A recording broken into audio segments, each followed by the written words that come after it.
Tonight's presentation, I'm really focusing on the legalization of marijuana from the patient, provider, and medical legal perspectives. And so in this state of going green across our country, I think it's important for us to have kind of this baseline that we set before going into some of the other topics that we'll present over the next several months. And so I just want to give you kind of a lay of the land picture tonight. Understand what it means to be a patient if you live in a state that has medical marijuana, what it means to be a provider in a state like that, and what are some of the medical legal issues that we're seeing. So the objectives will be to kind of give you, at least initially, a historical timeline of what has been the use of medical marijuana throughout the world over thousands of years. And then we'll talk about the current status of marijuana legislation in the United States. In fact, this past week, another state came on board. And so it is changing by the day. And I think it's important for us to understand kind of what is happening throughout our country. And then I'm going to move into really more the patient and provider perspective. What does it mean to obtain medical marijuana if you're a patient? And what does it mean to either recommend or discuss the use of medical marijuana if you're a provider? And then kind of on the back end, what we'll discuss are some of the potential drug interactions as well as other patient safety issues that may occur when medical marijuana is used. So the first thing I'm going to do is kind of tackle these first two objectives in this first section. So we're going to talk a little bit about the historical use of medical marijuana throughout the world, and then move into the current status of marijuana in the US. When we look at this historical timeline, I find it interesting that there is documented evidence that medical marijuana was used as early as 2900 BC. And in fact, at that time, the Chinese Emperor Fu Shi, which I'm not sure if I'm saying that right, seemed to have made reference to Ma, which was cannabis. And he noted that it was a popular medicine with yin and yang. And so again, 3000 BC, we already have evidence that medical marijuana was being used and or seen as a potential medicine. In 1213 BC, there are documents of Egyptians using medical marijuana for glaucoma, inflammation, and enemas. And in fact, in these prescriptions that have been found, they actually also found one for cooling the uterus with medical marijuana. And I thought that was kind of interesting as well.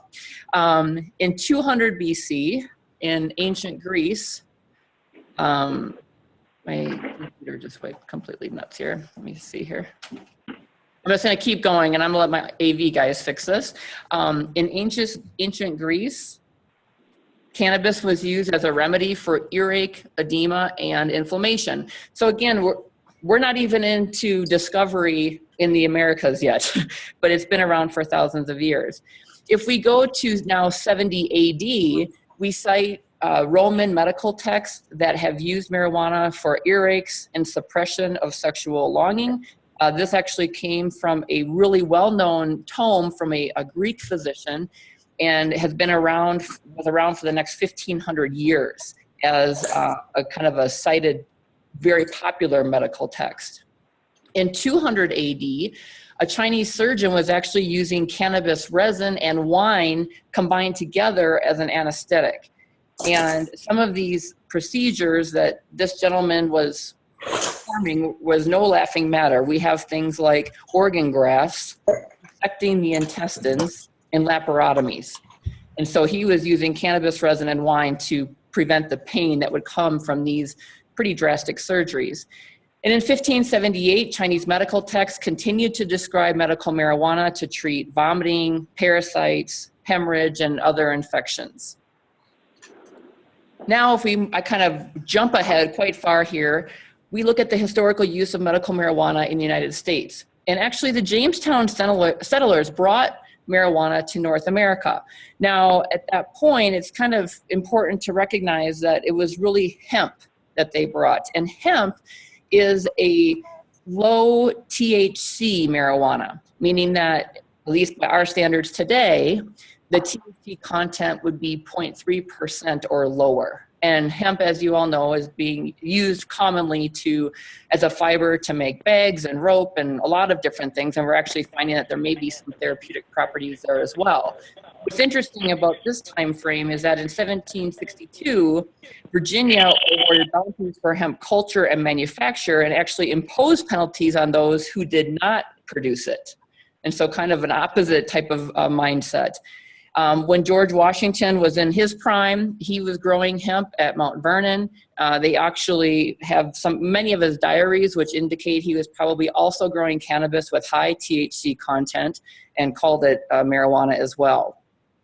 Now in 1850, marijuana was actually added to the US Pharmacopoeia. And there are a lot of conditions that cannabis was noted to be helpful for. I'm just going to take you through a few of these numerous afflictions that are noted in the US Pharmacopoeia at this time.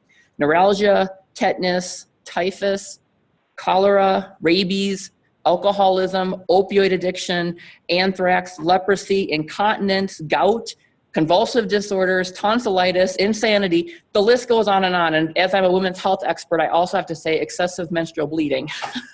And so with that, it's very, in my mind, very interesting to note that it was a very prominent drug that was in the US Pharmacopoeia. Now, if we jump ahead a bit further into time, we have 1906, the Pure Food and Drug Act required labeling of medicine. And at this point, remember, it's still in the US Pharmacopoeia, so there was labeling that was required for cannabis.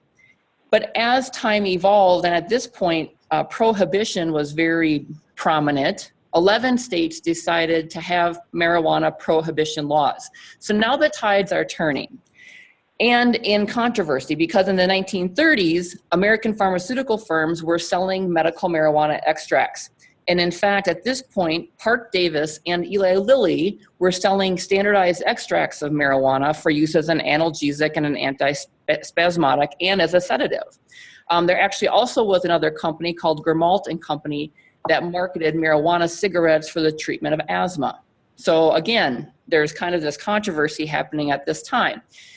You may very well be familiar with this movie that came out called Reefer Madness in 1936. It's kind of become a cult movie, kind of like the Rocky Horror Picture Show, which cautioned against marijuana.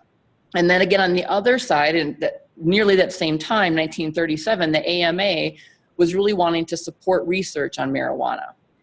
In 1942, given all the controversy that was happening, it was decided that marijuana should be removed from the US Pharmacopoeia, and it was removed at that time.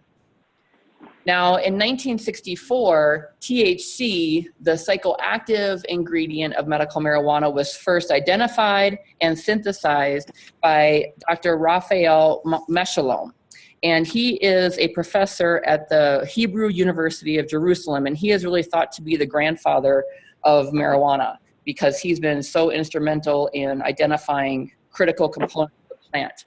In 1968, University of Mississippi was the official marijuana grower for the federal government, and so the University of Mississippi supplied marijuana to researchers for studies ranging anywhere from, chemical structure all the way through to clinical work on humans.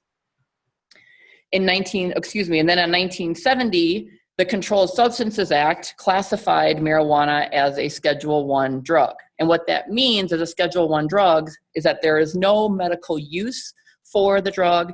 It has a high addictive potential. And so that has remained, Schedule I has remained with some notes of interest along the way, but it has remained a Schedule I, which means marijuana is an illegal substance from a federal standpoint. In 1985, the FDA did approve dronabinol, which I'll talk about in a little bit, but is a synthetic form of THC. In 1988, there was an attempt to reschedule marijuana to make it a Schedule II drug, and at that point it was overruled. In 1990, scientists for the very first time discovered cannabinoid receptors in our body.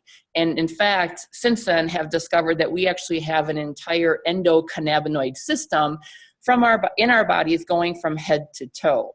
And so if we can put this into context, even many of us who have been in school quite a long time ago never learned about the endocannabinoid system. And it is as prevalent and as important as the central nervous system.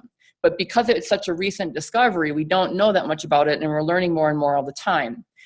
So following that, in 1992, scientists discovered the first endocannabinoid, which is known as anandamide. And this anandamide is kind of what we attribute to the runner's high, not endorphins. It's kind of our body's natural endocannabinoid, which produces a small high, not as potent as THC. So while this discovery is happening, we still have all this political movement. And in 1994, there was a final decision from the US Court of Appeals dealing with a petition that was actually filed in 1972. So 22 years later, this petition had gone through all of these courts. The court decided to keep marijuana as a Schedule I. And despite that, in 1996, California became the first state to legalize medical marijuana. So through this historical perspective, I hope that you can see that there has been a lot of push and pull with medical marijuana. I think that we see that there's been attempts to reschedule, or in fact, in some cases, not schedule marijuana. There have been attempts to prohibit it completely, and it's been very tenuous, as we all know. The reality is that despite it being a federally illegal substance, many states are now coming on board to legalize it from in the medical marijuana context. Now, I use legal loosely because it technically still isn't legal federally, but it may be allowed and decriminalized in various states. So now I'm going to move into that kind of realm and talk about where we are at currently with our United States. So if you are interested in finding out the nitty-gritty details of what's happening in your state, you can go to this website called the Marijuana Policy Project. And what happens is as you scroll on various states, you can click on it and it will take you to that state so you can determine what the current laws may be. Now, I tried to get a recent map, and I'll show you another one in a minute, but you can see here in the blue are those states that are really medical and recreational marijuana. Other than those 4 states, the rest of the country that have colors have some form of medical marijuana legalization. Now, it's very different from state to state. Different states allow different things. I'll get into some of that detail later, but I think it's just important that you understand that at this point, we're almost to our tipping point of halfway. We have 24 states and Washington, D.C. on board as of today. And if you look at the timelines of when and how that happened, this is a timeline that was produced by the DOJ. It goes through December of 2015. I just added Pennsylvania since they just came on board in the last couple days. But you can see this kind of accounts for those 24 states plus Washington, D.C. through time in terms of when medical marijuana became legalized in those states. So I would encourage you to take a look at where your state might be on that map and what that might mean in terms of where your state is and its current regulation. Now, I just told you about Pennsylvania, and I thought that was going to not be the latest news. I didn't know it would be the latest news, but I just went into our Denver Post, and I found it interesting that just a couple weeks ago, there was a letter that the agency sent to federal lawmakers this week that said the DEA is planning to release a decision on rescheduling marijuana in the first half of 2016. And this is a question that I get very commonly from people who are interested in medical marijuana about its scheduling.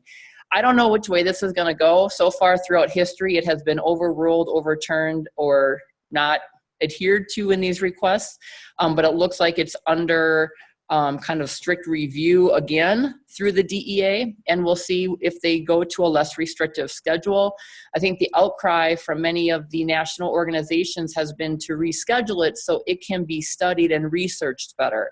Right now, as a Schedule I drug, it's very difficult not only to get, but it's also difficult to study from a medical side. And up to this point, it has primarily been studied in our generations anyway as a drug of abuse or misuse. And that tide is kind of shifting with some of these medical potentials. And so I think this will be interesting. And I just put this here so you can stay tuned and kind of watch how that evolves. So as I'm kind of summarizing here this history of medicinal marijuana use, I think it's important to recognize that there has been a very broad spectrum of medical marijuana use throughout history. Now, again, I'm starting kind of in 3000 BC and I'm drawing to today. And you can see that between 1937 and 1996, we were living in a time of prohibition. And because of that prohibition, where most of us have lived, we have potentially a different impression of marijuana than anyone else did through time. And so I'm asking the question now, has the time that we have lived been a blip on the radar? Meaning, for a very small, short period of time, it was in prohibition in our country. And I think that it will be interesting to see how now, as today gets farther and farther into the future, what will happen in terms of the evolution of medical marijuana and whether or not it truly becomes, back to its roots, so to speak, no pun intended, or if it will remain really a drug that shouldn't be used for medical purposes. And so I think, again, I'm just asking the question about whether or not it's a blip on the radar. So with that kind of historical background, I want to bring you up to speed in terms of what marijuana is currently in our country. And it means a lot of different things, actually. So the first thing I want to talk about is the single molecule pharmaceuticals that we have. I alluded to this earlier. We have 2 FDA-approved pharmaceuticals, dronabinol and nabilone. These are both synthetic derivatives of THC. And again, THC is the psychoactive component of marijuana. There are many other components to the plant marijuana, but just so you understand that has been a synthetic derivative of that psychoactive component. Now, there is another product called nabiximols or Sativex that has been approved now in 27 countries, is currently in the US in phase 3 trials. And this is a 50-50 mixture of THC and CBD. And probably some of you by now have heard of CBD. It stands for cannabidiol. It is another component of the plant. So what they do is extract actually the THC and the CBD from the plant. They make an oral mucosal spray. And this spray has primarily been used for patients who have muscle spasms related to MS. And so that's the primary approval in most of these countries. There are a few countries that are also have approval for nabiximols with cancer pain that haven't been responsive to other treatments. So nabiximols is this 50-50 mixture of THC and CBD. We also have an orphan drug status for Dravet and Lennox-Gastaut syndromes, a product called cannabidiol or Epidiolex.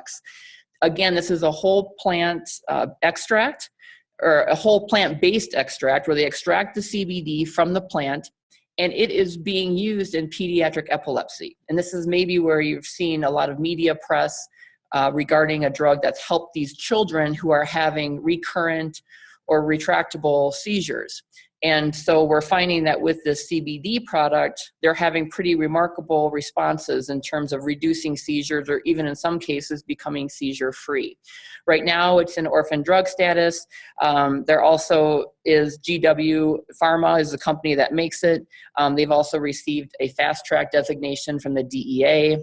From the European Medicines Agency. And so this particular product is gaining a lot of speed, so to speak, through approval process, and we'll see what happens.